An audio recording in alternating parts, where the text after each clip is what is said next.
నా అనేక ప్రెస్ మీట్లలో కూడా మరి నేనైతే చెప్పడం జరిగింది. ఎందుకంటే ఈరోజు ప్రజాప్రతినిధులుగా ఉన్న మన కడప ఎమ్మెల్యే గారు అయితే ఏమి, మరి ఆమె భర్త గారైన ఎవరైతే శ్రీనివాసులు రెడ్డి ఉన్నారో, ఇద్దరు ఆలుమగులు ఎవరిని కూడా వదులుకోకుండా వసూళ్ల దందాను కడప నగరంలో చేస్తున్నారు. గతంలో ఎప్పుడు జరిగినటువంటి వసూళ్ల దందా ఈరోజు కడప నగరంలో జరుగుతుంది.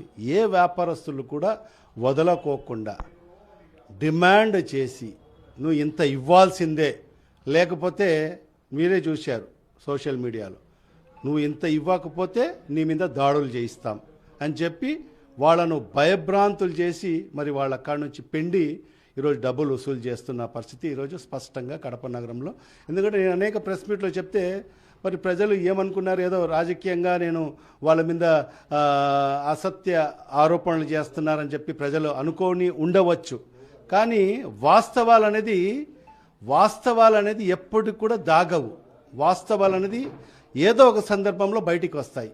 మరి అదే తన సొంత పార్టీకి సంబంధించిన ఒక నాయకుడి యొక్క నర్సింగ్ హోమ్ హాస్పిటల్ని వదలకోకుండా మరి ఆయన ఏదో సమాధానం చెప్తా ఉన్నా కూడా మరి ఆ సమాధానం కూడా వినకోకుండానే మరి అలాగైతే దాని మీద దాడి చేయిస్తాంలే అని చెప్పిన మాటలు కడప నగర ప్రజలే కాదు, రాష్ట్ర వ్యాప్తంగా కూడా అందరు కూడా విన్న పరిస్థితి. మరి ఇవన్నీ కూడా చెప్పిన తర్వాత కూడా నిస్సిగ్గుగా సిగ్గు లేకోకుండా మరి ఈరోజు దాన్ని సమర్థించుకుంటూ మేము ధనవంతుల కాడ మేము ఖచ్చితంగా వసూలు చేస్తాము, ఎవరు ఎన్ని చెప్పుకోకున్నా.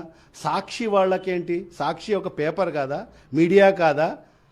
ఎవరైతే మీరు చేస్తున్న ఏదైతే భూదందా కానీ మరి ఈ వసూళ్ల దందా కానీ దాన్ని వెలికి తీసి బయటికి పెడితే మరి అది సాక్షి చేసిందని చెప్పి సాక్షి మీద ఆరోపణలు చేయడము, మరి ఇవన్నీ ఎంతవరకు సమంజసము? మరి నువ్వు అడిగింది వాస్తవం కాదా? అక్కడ ఎవరుంటారు చెప్పండి, ఎవరుంటారు? మిగతా వాళ్ళు ఎవరన్నా ఉంటారు? వాళ్ళు సరదాగా మాట్లాడుకున్న మాటలు ఇది బయటికి ఎలా వచ్చింది చెప్పండి? సరదాగా మాట్లాడుకున్న మాటలు బయటికి ఎలా వచ్చాయి? వాళ్ళ మనుషులు ఇచ్చిందే కదా. మరి వాళ్ళు దాన్ని వ్యతిరేకిస్తున్నట్టే కదా, వాళ్ళ అనుయాయులు వ్యతిరేకిస్తున్నట్టే కదా. మరి ఆయన ఇచ్చిన సమాధానం కూడా నేను పార్టీలో పనిచేస్తున్నా అని చెప్పి ఆయన చెప్పిన సందర్భాలు కూడా మేము విన్న పరిస్థితి. మరి అలాంటి వాళ్ళనే వదలకోకుండా మరి ఈరోజు ముక్కుపిండి వసూలు చేస్తూ ఉంటే ఈరోజు ఎంతమందిని ఈ రకంగా భయభ్రాంతులకు చేసి మరి వసూలు చేశారో మరి కడప నగర ప్రజలకందరూ కూడా సమాధానం ఇవ్వాల్సిన అవసరం ఉంది. వాళ్ళ అధినాయకుడు చంద్రబాబు నాయుడు గారు మరి అక్కడ పెద్ద స్థాయిలో మరి అడుక్కుంటా ఉంటే, జోలి పట్టుకుని అడుక్కుంటా ఉంటే మరి అదే పందాలో మరి ఇక్కడ నాయకులు కూడా మరి ఇక్కడ ఎవరిని వదలకోకుండా మరి ఆయన జోలి పట్టుకుని ఆయన అడుక్కుంటున్నాడు. వీళ్ళు డిమాండ్ చేసి వాళ్లకు భయభ్రాంతులు చేసి అడుక్కుంటున్నారు. మరి ఎక్కడైనా ఏదైనా డెవలప్మెంట్ కోసము మరి అడగడం అనేది తప్పు కాదు. మరి వాళ్ళు స్వతహాగా ఎవరైనా డొనేషన్స్ ఇవ్వాలనుకుంటే వాళ్ళు స్వతహాగా ఎక్కడైనా ఒక ప్రెస్ మీట్ ఇవ్వాలి. ఇచ్చిన తర్వాత మరి వాళ్ళు ఎవరైతే స్వతహాగా నగర డెవలప్మెంట్ కోసం ఎవరైనా సహకరించే వాళ్ళు వచ్చి మీ ఇంటికాడికి వచ్చి ఇస్తారు. మరి అలా కాకుండా ప్రతి ఒక్కరి కాడికి హాస్పిటళ్లకు ఫోన్ చేసి డాక్టర్లకు ఫోన్ చేసి ఎంతమంది డాక్టర్లతో నిరూపించాలో చెప్పండి? డాక్టర్లకు ఫోన్ చేసి వాళ్లకు భయభ్రాంతులు చేసి మీరు ఖచ్చితంగా ఇంత ఇవ్వాల్సిందే అని చెప్పి డిమాండ్ చేసి డాక్టర్ల కాడకు వసూలు చేయలేదా? ఏ వ్యాపారస్తుని వదలకోకుండా అందరు వ్యాపారస్తుల కాడ డిమాండ్ చేసి వసూలు చేయడం లేదా ఇప్పుడు? మరి ఇవాళ నేను బ్లాక్మెయిల్ చేసి ఈరోజు వసూలు చేస్తున్నారు.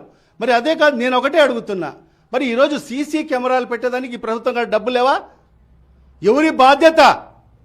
సీసీ కెమెరాలు పెట్టి ప్రజల సంక్షేమం కోసం ప్రజల భద్రత కోసం చూడాల్సిన బాధ్యత ఎవరిపైన ఉంది? ఈ రాష్ట్ర ప్రభుత్వం పైన కాదా? మరి ఈ ప్రభుత్వం కాడ 1 కోటి 2 కోట్ల రూపాయలు డబ్బులు లేవా?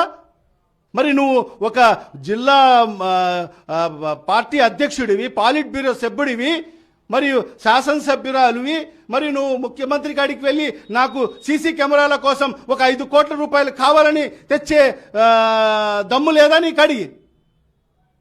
మరి ప్రభుత్వం బాధ్యత అది. ఎక్కడైనా ఇలాంటి సంఘటనలు జరుగుతాయని చెప్పి ప్రజలను సీసీ కెమెరాల సర్వేలెన్స్లో పెట్టాలంటే ప్రభుత్వ నిధులు తీసుకురావాలి.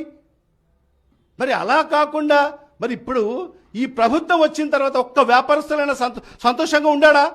వ్యాపారాలు ఉన్నాయా ఎక్కడైనా రాష్ట్ర వ్యాప్తంగా వ్యాపారాలు ఉన్నాయా? వ్యాపారాలందరూ కూడా వ్యాపారాలు లేక చాలా ఇబ్బందులు పడుతూ ఉంటే నిజంగా ఒక్కొక్క వ్యాపారస్తులు ఉదయం తెరిచిన సాయంకాలం మూసినంత వరకు బోనీ కూడా జరగని పరిస్థితి ఈరోజు స్పష్టంగా కనిపిస్తుంది. మరి అలాంటి వ్యాపారస్తులను మీరు ముక్కు పిండి వసూలు చేయడం అనేది ఎంతవరకు సమంజసము? వాళ్ళు స్వతహాగా డెవలప్మెంట్ కోసం ఇవ్వచ్చు. మరి అలా కాకుండా మీరు డిమాండ్ చేసి మీరు బ్లాక్మెయిల్ చేసి వసూలు చేస్తున్నారు. దాన్ని మేము పూర్తిగా ఖండిస్తున్నాం. మరి అదేవిధంగా మీ ప్రభుత్వ బాధ్యత, ప్రభుత్వం నుంచి నిధులు తీసుకురండి, ప్రభుత్వం నుంచి నిధులు తీసుకొచ్చి సీసీ కెమెరాలు పెట్టండి. మరి అలాంటిది పెట్టకోకుండా మరి ఎంత నిస్సిగ్గుగా మాట్లాడుతున్నారంటే ఏమైపోయా? మీ నిధులు లేవా మీ ప్రభుత్వం కాడ? ఈరోజు 2,94,00,000 కోట్ల రూపాయలు అప్పు చేశాడు మీ ముఖ్యమంత్రి. 2,94,000 కోట్ల రూపాయలు అప్పు చేశాడు. ఏం చేస్తున్నారు ఈ డబ్బులంతా? ఎక్కడ తీసుకొని పోయి ఎక్కడ పోయి దాచుతున్నారు? అదే ఈరోజు చంద్రబాబు నాయుడు చెప్పకోకుండా ఈరోజు విదేశీ పర్యటన.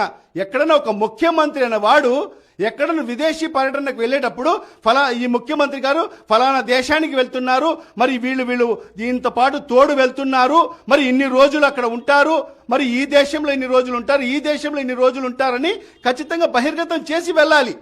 మరి అలాంటిది గుప్తంగా ఎక్కడికి వెళ్తున్నారో కూడా చెప్పకోకుండా మరి ఒకరు సింగపూర్ అంటారు, ఇంకొకరు చెప్తారు. ఈ రకంగా చెప్పి ఇక్కడ దోచుకున్న సొమ్మంతా తీసుకొని పోయి సింగపూర్లో దాచుకునే దానికోసము మరి ఈరోజు ప్రభుత్వం పనిచేస్తుంది. ప్రజల శ్రేయస్సు కోసం పనిచేయడంలే. ఈరోజు 2,94,000 కోట్ల రూపాయలు అప్పు చేసి మరి ఈరోజు మీరు ఏం చేశారు? సంక్షేమం అందించారా ఈ రాష్ట్ర ప్రజలకు? ఎక్కడన్నా ఒక్క అభివృద్ధి కార్యక్రమాలు జరుగుతున్నాయి ఈ రాష్ట్రంలో? మరి అలాంటిది ఈ నగరంలో ఏదైనా అభివృద్ధి కార్యక్రమాలు జరిగాయా ఈ సుమారుగా 2 సంవత్సరాల కాలంలో? మరి దానికి సీసీ కెమెరాల కోసం నువ్వు ప్రజల కాడ డబ్బులు అడుక్కొని నీ సీసీ కెమెరాలు పెట్టే దుస్థితికి ఈ ప్రభుత్వం వచ్చిందా? సమాధానం చెప్పాల్సిన అవసరం ఉంది. మరి అదే ఇవాళ వైఎస్ఆర్ కాంగ్రెస్ పార్టీ నాయకులైన మేమందరం కూడా తీవ్రంగా ఖండిస్తున్నాం. ప్రజల్ని కూడా మేము ఒకటే చెప్తున్నాం, మరి వాళ్ళ ఏదైతే తాటి చెప్పుళ్లకు ఎవరు భయపడాల్సిన అవసరం లేదు, మరి ఏ వ్యాపారస్తులు భయపడాల్సిన అవసరం లేదు. వాళ్ళకు తలొగ్గి మరి వాళ్ళు చెప్పినంత మరి వాళ్ళకి ఇవ్వాల్సిన అవసరం లేదు. ఎందుకంటే ప్రభుత్వ బాధ్యత అది. ప్రజలకు రక్షించాల్సిన బాధ్యత ప్రభుత్వం పైన ఉంటుంది, పోలీస్ డిపార్ట్మెంట్ పైన ఉంటుంది. పోలీస్ డిపార్ట్మెంట్ వాళ్ళ డిపార్ట్మెంట్కి రాస్తుంది, రాష్ట్ర ప్రభుత్వానికి రాస్తుంది, మాకు ఖచ్చితంగా ఈ కడప నగరంలో సీసీ కెమెరాలు కావాలి.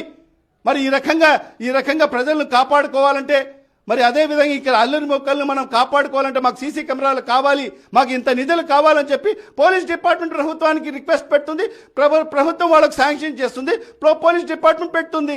మరి అదేవిధంగా పోలీసు నిజంగా గతంలో కూడా ఎప్పుడు కూడా మనం చూసాం, మరి పోలీస్ డిపార్ట్మెంట్ అందరినీ వ్యాపారస్తులను పిలిపించి ఒక రిక్వెస్ట్, ఎస్పీ గారి ఆధ్వర్యంలో ఒక మీటింగ్ పెట్టి వ్యాపారస్తులందరినీ కూడా మీటింగ్ పెట్టి వాళ్ళు రిక్వెస్ట్ చేస్తారు. ఎందుకంటే మాకు సులువు అవుతుంది, ఎలాంటి ఏదైనా సంఘటన జరిగినా, యాక్సిడెంట్ జరిగినా, ఎక్కడన్నా దొంగతనాలు జరిగినా కూడా ఆ దొంగలను పట్టుకోవాలంటే మాకు ఈ సీసీ కెమెరాలు అవసరం ఉన్నాయి. మరి ఇన్ని సీసీ కెమెరాలు మాకు అవసరం ఉన్నాయి, మీరందరూ కూడా మాకు సహకరించండి, మీరు దాతలుగా ఉండి మీరు సహాయ సహకారాలు అందించండి అని చెప్పి వ్యాపారస్తులకు ఎస్పీ గారి ఆధ్వర్యంలో రిక్వెస్ట్ పెట్టుకోవాలి. మరి ఈయన ఈ రకంగా చేయడం ఎంతవరకు గతంలో ఎప్పుడైనా ఎవరైనా చేశారా?